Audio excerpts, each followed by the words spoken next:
Net FPI, however, recorded outflows of 3.9 billion US dollars this year so far. We have data till September 29. This is on account of both equity and debt segment outflows. As on September 26th, this year, India's foreign exchange reserves stood at a healthy $700.2 billion, sufficient to cover more than 11 months of our merchandise imports. Overall, India's external sector continues to be resilient, and we remain confident of meeting our external obligations comfortably. Notwithstanding the robust domestic macroeconomic fundamentals, the rupee has witnessed some depreciation accompanied by phases of volatility. We are keeping a close watch on the movements of the rupee and will take appropriate steps as warranted. I'll now be covering the liquidity and financial market conditions in the country.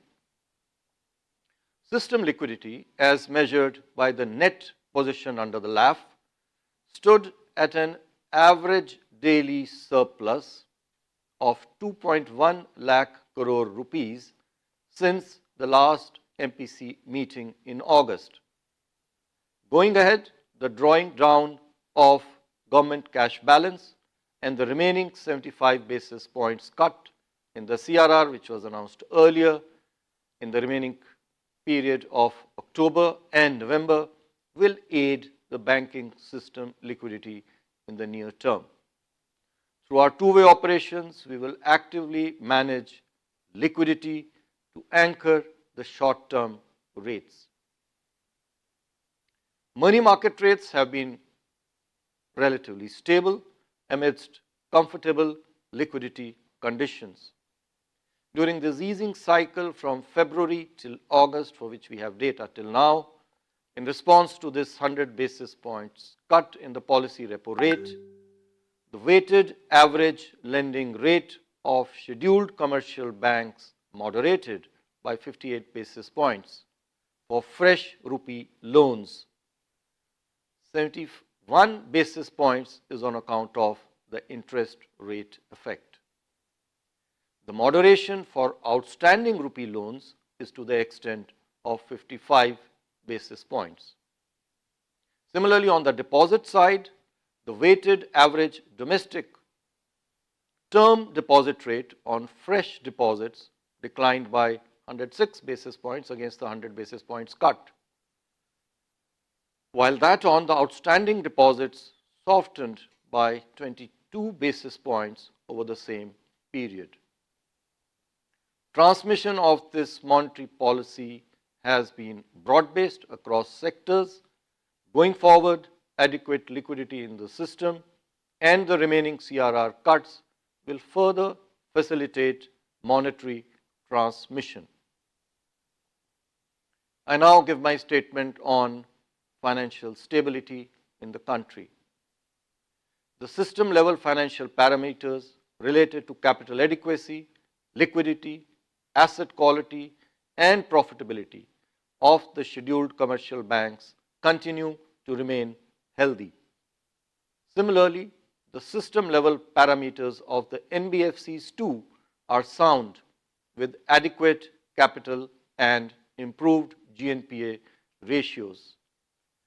Bank credit growth, despite being lower than last year, continues to be healthy and supportive of real economic activity. I would like to emphasize here that as other sources of funding are gradually but steadily increasing their footprint, it is the overall flow of financial resources to the economy that is more pertinent for assessing flow of funds to the productive sectors of the economy. The total flow of resources from non-bank sources to the commercial sector increased by 2.66 lakh crore this year so far, more than offsetting the decline in the non-food bank credit of about 48,000 crore rupees, sorry.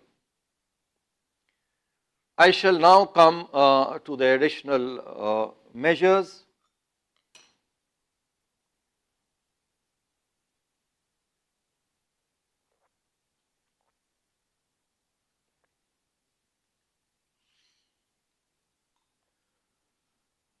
I have 22 additional measures aimed at, number one, strengthening the resilience and competitiveness of the banking sector.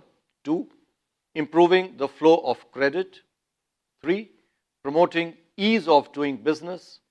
4, simplifying foreign exchange management.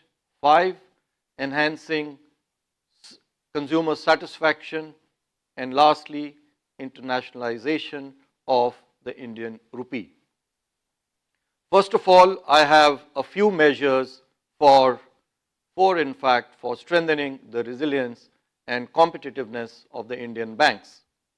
The ECL framework, the expected credit line framework of provisioning with prudential floors, is proposed to be made applicable to all scheduled commercial banks and all India financial institutions. You would recall earlier a discussion paper in this regard was issued. We propose to make these effective from 1st April 2027, therefore giving sufficient time to the regulated entities.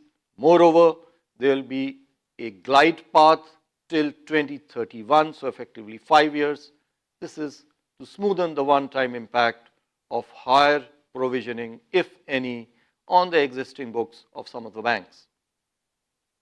Furthermore, it is proposed to make the revised Basel III capital adequacy norms effective for commercial banks again from 1st April 2027. In furtherance of this, a draft of the standardized approach for credit risk shall be issued shortly. Under the revised approach, the proposed lower risk weights on certain segments are expected to reduce the overall capital requirements, particularly for MSMEs and residential real estate, including home loans.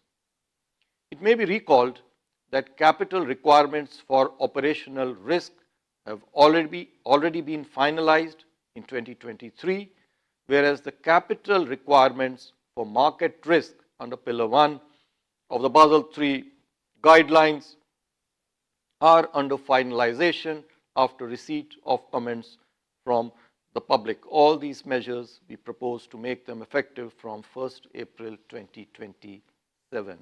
These measures will help align our guidelines with international standards adapted to our national conditions and priorities, and strengthen the capital adequacy framework for the banks and the all India financial institutions. 3. A draft circular on forms of business and prudential regulation for investment was issued in October last year. It has now been finalized after wide public consultations, and it will be issued shortly. The proposed regulatory restriction on overlap in the businesses undertaken by a bank and its group entities is being removed from the final guidelines. The strategic allocation of business streams among various group entities of a bank will be left to the wisdom of the bank boards. It is further proposed, this is my fourth proposal in this regard, to introduce risk-based deposit insurance premium. You are aware that today we are having a flat rate of premium for all banks, irrespective of size, irrespective of risk, at 12 paisa per 100 rupees of net deposits. We propose to bring in risk-based insurance premium. This will incentivize sound risk management by banks and reduce the premium to be paid by the better rated banks. I will now announce 5 measures to improve the flow of credit to the real economy. 1. To expand the scope of capital market lending by banks, it is proposed to provide an enabling framework for Indian banks to finance acquisition by Indian corporates. Some of the acquisition finance related to infrastructure companies is already available, already provided. We propose to now expand it. 2. It is proposed to A. Remove the regulatory ceiling on lending against listed debt securities, and B. Enhance limits for lending by banks against shares from rupees 20 lakh to rupees 1 crore per person, and for IPO financing from rupees 10 lakh to 25 lakh rupees per person. These had not been revised for some time. 3. It is proposed to withdraw the framework introduced in 2016 that disincentivized lending by banks to specified borrowers, those borrowers which had credit limits from the banking system on the whole of rupees 10,000 crore and above. While the large exposure framework since put in place for the banks addresses credit concentration risk to a particular entity or group at an individual bank level, concentration risk at the banking system level, as and when considered necessary, will be managed through specific macroprudential tools. 4. To reduce the cost of infrastructure financing by NBFCs, it is proposed to reduce the risk weights applicable to lending by NBFCs to operational, high-quality infrastructure projects. This should give a boost to funding for infrastructure in the country. 5. Since 2004, about 20 years ago, licensing for UCBs, the urban cooperative banks, had been paused. No license has been given thereafter.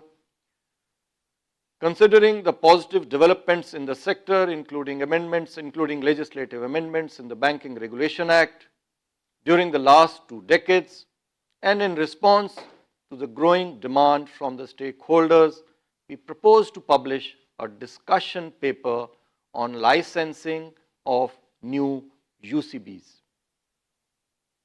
I now come to measures related to ease of doing business, and we have been taking a number of measures over the recent few months and even earlier.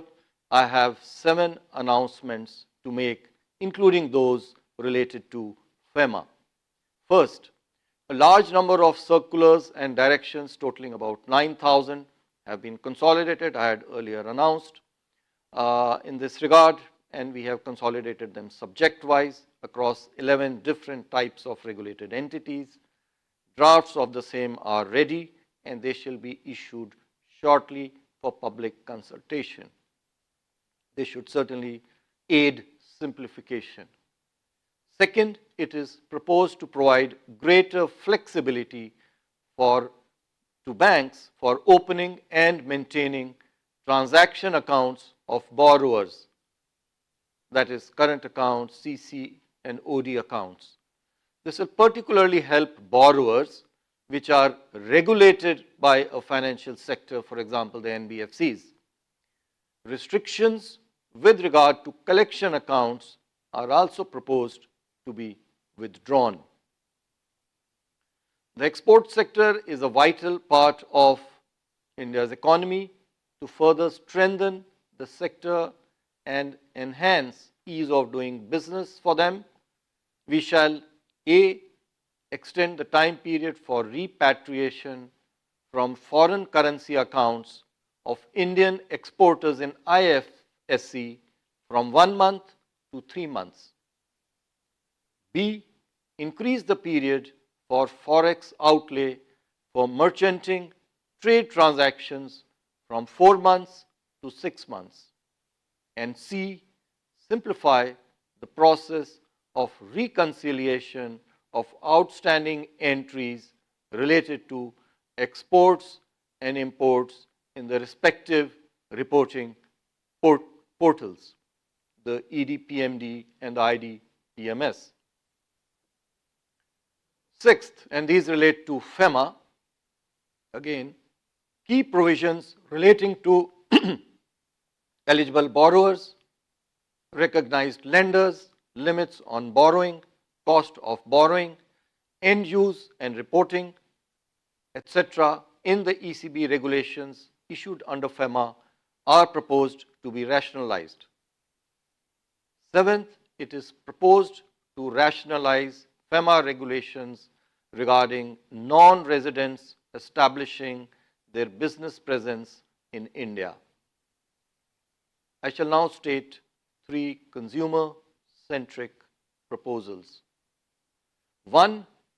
The bouquet of services offered to BSBD account holders, basic savings bank deposit account holders, without a levy of minimum balance charges, is proposed to be expanded to inter alia include digital banking, that is, mobile and internet banking services. 2. The internal ombudsman mechanism is proposed to be strengthened to make grievance redressal by the regulated entities themselves more effective. 3. The RBI ombudsman scheme is also being revised for improved grievance redressal, and at the same time we are also including the rural cooperative banks under the ambit of this scheme. Now, I have 3 proposals for internationalization of the Indian rupee. We have been making steady progress in this regard. The first proposal relates to permit AD banks to lend in Indian rupees to non-residents from 3 countries, Bhutan, Nepal and Sri